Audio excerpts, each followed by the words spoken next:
Amaka stood at the edge of the campus, the aroma of smoky jollof rice spreading through the air, drawing attention from every corner. Little did she know that the rice held secrets that would change their lives forever. Amaka was a girl with dreams bigger than the Nigerian sky. She lived in a busy university town where the streets were always filled with students, laughter, and the occasional squabble over food. With her best friends Chioma and Sade, they had one mission: to make money and live luxuriously. But how could they do that as a student with limited resources? One evening, as the three friends gathered in Amaka's small room, they were hungry and their bellies rumbled louder than the evening traffic. "I wish we could eat jollof rice every day," Chioma exclaimed, her eyes sparkling. "Not just eat, but sell it," Sade added. "What if we deliver smoky jollof rice to the boys in the hostels? They would pay anything for a taste." Amaka's mind clicked. "And we can use the money and buy nice clothes and go out. Let's do it." That night, they created a plan. They would cook a pot of the best smoky jollof rice the campus had never tasted and deliver it to the boys who were always looking for food. But first, they needed the secret ingredients, the right recipe. The next day, they visited Amaka's grandmother, a woman known for her exceptional cooking. "Grandma, teach us how to make your smoky jollof rice," Amaka pleaded. Her grandmother laughed, her eyes twinkling with mischief. "Ah, my children, it's not just about the rice. It's about love and a little secret spice. And remember, cooking is an art." After a few hours of fun, laughter and cooking lessons, they had their recipe ready. The next step was to put their plan into action. The following weekend, they woke up early, gathered their ingredients, and got to work. The kitchen smelled divine as they cooked. By noon, they had a giant pot of jollof rice, smoky and rich, ready for delivery. "Who should we sell to first?" Chioma asked, her heart jumping with excitement. "Let's try the boys in Hostel D," Sade suggested. "I heard they are always looking for food, and they have money." With 2 containers filled with jollof rice, they set out. As they approached the hostel, the sound of laughter and music filled the air.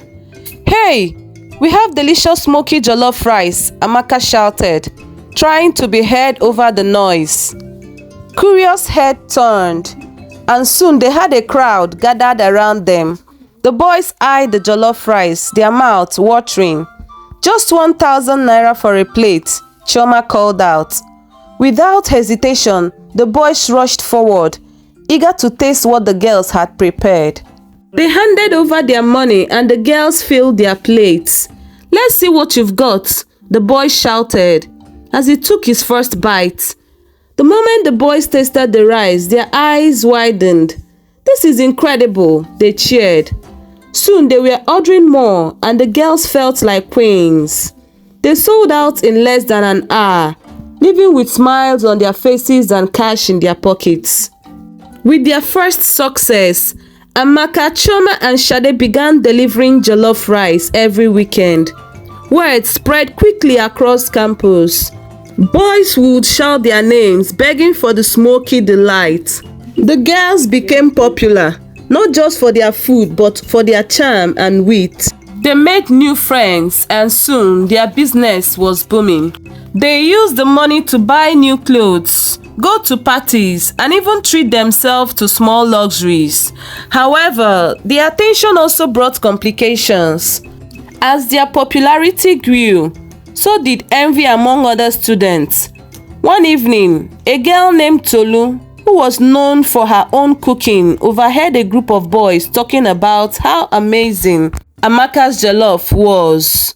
"I can't believe they prefer her food to mine," Tolu fumed, her jealousy boiling over.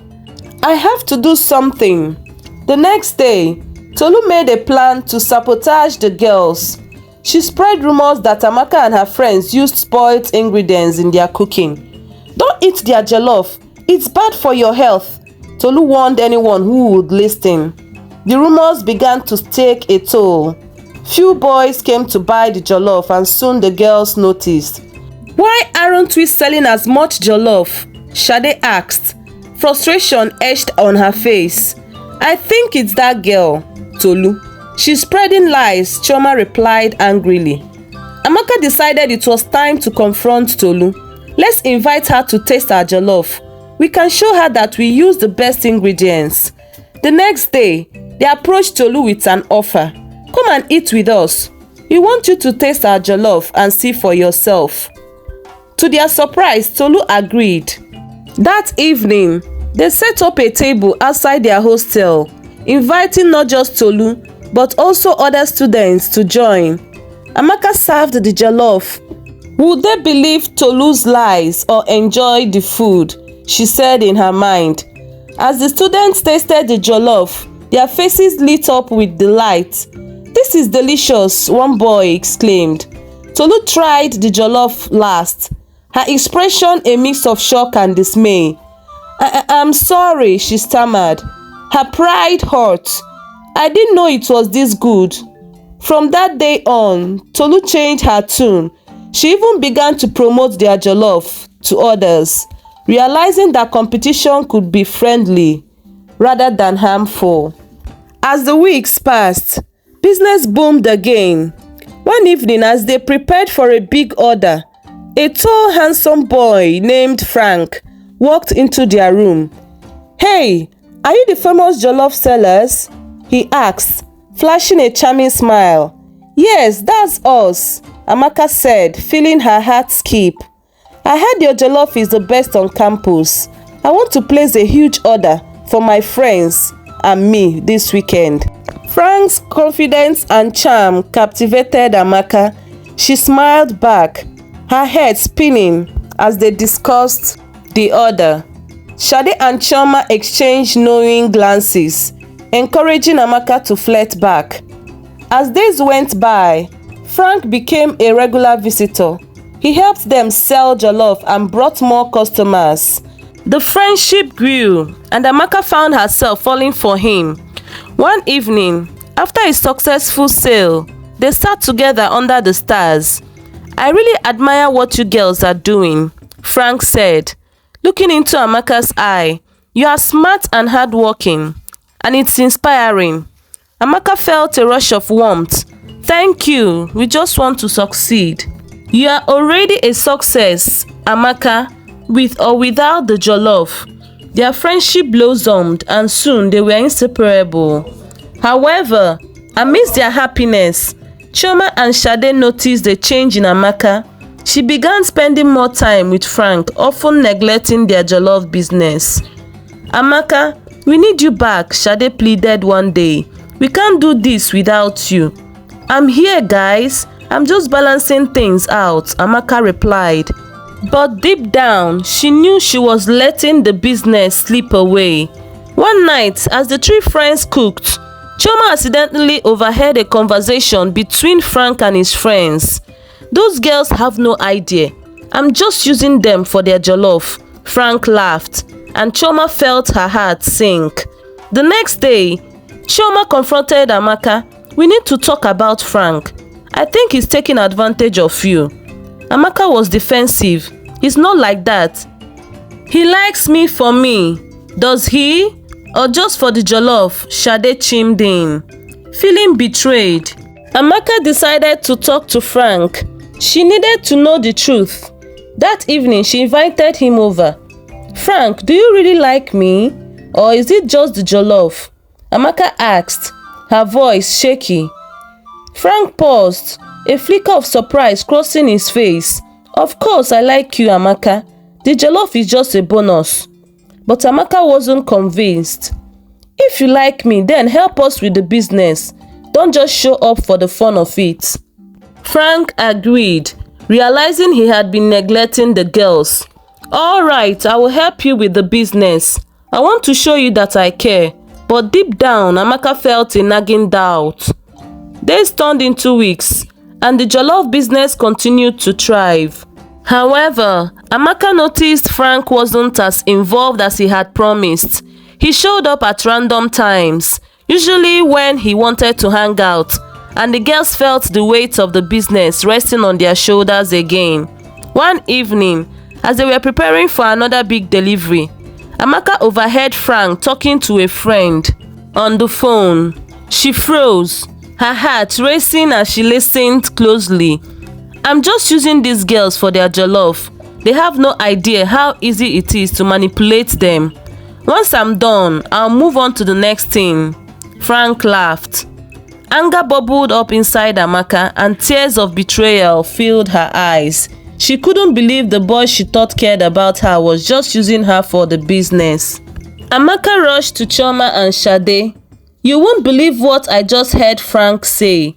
"What is it?" Chioma asked, sensing the seriousness in Amaka's voice. "He's been lying to us. He said he's just using us for the jollof," Amaka shouted, her voice shaking with rage. Sade's eyes widened. "What? We have to confront him. This is unacceptable." They decided to set a trap. They texted Frank, inviting him to meet them at their usual spot to discuss business. The three friends plotted together, uniting their anger. When Frank arrived, he wore his usual charming smile, but the girls were ready. "Frank, we need to talk," Amaka said with a firm voice. "What's up?" he replied, feigning ignorance. "We heard everything you said. You think we are just a joke," Sade shouted, stepping forward. Frank's face turned pale. "What are you talking about?" "Don't play innocent," Chioma snapped. "You've been using us and we won't let you get away with it." Before Frank could respond, Amaka, fueled by anger, shoved him hard. "You've disrespected us. We trusted you." Frank stumbled back, surprised by the sudden aggression. "Come on guys, let's not do this." But the girls weren't having it. Sade grabbed a wooden spoon from a nearby table and pointed it at him. "You think we are weak? We will show you what happens when you mess with us." Chioma and Sade moved closer, their eyes fierce. Frank backed away, realizing he had underestimated their anger. Okay, I'm sorry," he stammered, raising his hands in surrender, but it was too late. Amaka lunged forward and landed a punch right on his shoulder. "You don't get to just use us and walk away." Chioma joined in kicking at his legs, and Sade swung the spoon in the air, ready to deliver a hit. Frank tried to dodge, but the girls surrounded him, their fury undeniable.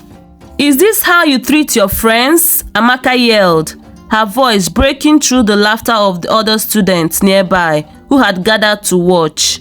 They pushed him into a corner and the students cheered them on.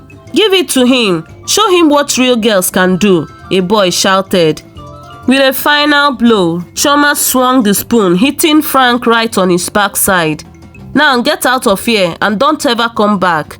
Frank bolted out of the corner, rubbing his shoulder, and dashed away, leaving the girls laughing and high-fiving each other. Amaka, Chioma and Sade felt a renewed sense of empowerment. They had stood up for themselves and their business, proving they were not to be trifled with. "Let's focus on what we do best, selling jollof," Sade declared, a big smile on her face. They returned to their kitchen and started planning their next sales strategy. Thanks for watching and listening. Please like and subscribe for more interesting stories.